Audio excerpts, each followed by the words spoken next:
going on? No, MAG was really built around kind of 3 pillars of gameplay. These are the litmus tests, the razor we use to decide what gets in and what gets out. The first is, of course, scale, believe it or not. 256 players. We wanted to kind of break new ground technology-wise and also try to create some gameplay experiences that you just can't do with lower numbers of players. Let me ask you before you go into Yeah. Like, am I crazy? Like, I've been thinking about it. Like, all right, so I Quake now. Like, like that. Every game that I go through my head that I've played online, multiplayer, PC, or anything, have I ever actually played a game that was like this, first-person shooter style? I get PlanetSide, maybe, right? PlanetSide. Anything else? I think as far as like just going for a pure first-person shooter experience, but on steroids, I think MAG's it. Yeah. 250. I'm sorry. Continue then. Yeah, no worries. So scale. That's number 1. Number 2 is command. You got 256 people running around on the battlefield. First question everybody asks, you look at the boards, you can see it too, is it going to be chaos? Is it going to be everybody's going to be running around? So we knew it was going to be really important for us to build a structure into the game that wasn't rigid and kind of constricting, but like a carrot system where we're rewarding players for working as a team. So that whole command system is something we built into the game. It also lets you grow into bigger and bigger roles and take what's it like to lead 128 guys. So, and then the third pillar, of course, was persistence. We wanted it to be, since it's multiplayer only, not just something you jump into, play for 5 minutes, and forget about. We want you to be checking the status of the server when you're at work and cutting out early to come home and play. So we got this persistent element that's your growth as a soldier, but also when you join the game, you choose one of the 3 private armies, Raven, Sever, or Valor. And you fight for them. So every battle you win or lose, it affects your faction's standing in the overall battle. What about your personal? Like, you obviously have character development in your structure, like rate leveling and stuff like that? Or? Yeah, so as you play through the game, you gain new skills, and you can choose. It's a pretty robust skill tree, a little bit more so than we've seen in a lot of other shooters, because we want that persistent element. You can choose over time to train to be the best sniper in the world who also is great at defusing bombs, or you can be a guy that's a rocket launcher character, but is also a really good medic. So we wanted to give players a lot of freedom in how they created their characters instead of kind of the traditional class system you see in a lot of other games. Now, like, there was 1 or 2 games I could think of that had tried to do nothing by any means on this scale, but tried to have like a really good collective effort of like people doing different roles, specific roles. Global Ops is one game that comes to mind. There was like this view you had of this map that you look down on. There was somebody that was a commander. Is there somebody on each side that is trying to help like dictate how this battle is going? There is, and it all depends on the size of the battle you're in. In the small scale battles, it's really about the squad leaders and the platoon leader. When you're on a scale like this, when you're on the 256 player battles, you've got an officer in charge, 2 of those, 1 on each side, and they're coordinating. They have communication tools to talk to their platoon leaders, 4 platoon leaders below an OIC, and then each platoon has 4 squad leaders.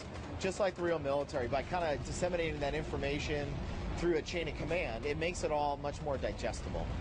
Now, and like, how does that work? Like, in terms of 256, so I guess that when you break it down, right? How does that work in terms of numbers? When you get like the sides divided, like I'm good at math, but like, how does that work? Starts with the soldier. That's the lowest, the lowest unit on the field is 1 guy. That's you. So then you have 7 other members in your squad, so a squad of 8.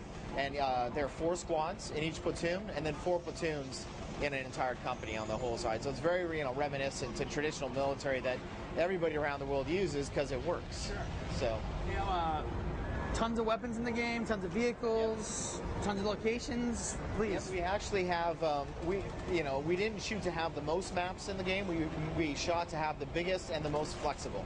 So our maps are broken down into obviously different platoon areas. Like in this battle, you've got a central hub. This is a Sever base. It's one of our factions.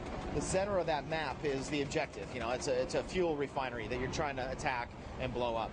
You got 4 platoons. CJ's got the CNI here. 4 platoons are all coming in from different directions, the 4 points of the wind, and are going to meet up at the center for a final assault on that objective. So think about it. If you've got 64 players in each of those areas, if you're in a different squad, you're taking on a different attack in each of those areas. So you've kind of got 4 maps at least in this one large-scale map. And then based on whether you're attacking or defending, the game's very different too.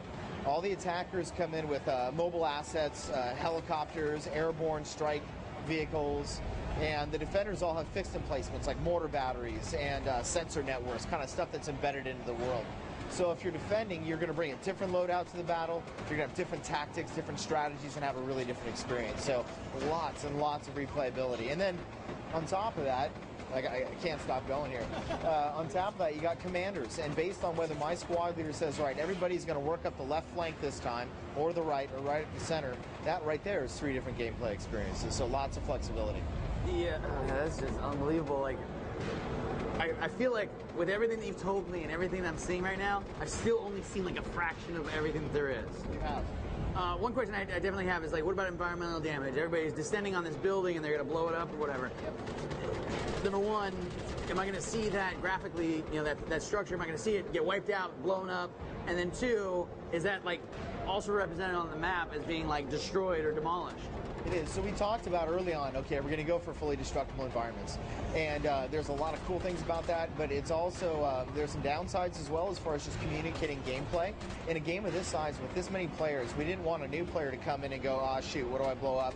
You know, what does it mean? So everything that we have in our environment, there's a lot of it that can be destroyed or repaired, or all gameplay objectives. So CJ, if you can find, you know, a motor pool or a sensor or something like that.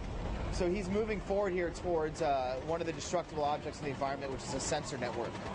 Now, if he's able to plant a charge at the base of this, defend that for 30 seconds while the defenders are trying to defuse it, it'll blow up. And what that means is now he shut down this platoon's sensor networks. Enemy commanders can no longer trigger a sensor sweep to reveal his position. So everything in the battle has meaning. Like if you've watched all the World War II movies in the last 10 years, storming Normandy Beach, the first thing you have to do is break through the lines. You know, you want to get your demolition charges, blow up the, the Concertina wire or something like that. Then you got to take out the bunker, and then you got to get through the tank traps. Those are all very discrete objectives within our game that are destroyable and repairable from the defender's point of view. It sounds like you have thought long and hard about this, my friend. Yeah. It's fun though. I got a billion questions coming in from our audience. You mind if I throw some your way? Shoot. All right, let's see here. Kaylan in Ireland. Having over 250 players in one area seems like it would cause a lot of lag. What are you trying to do to reduce or remove this lag?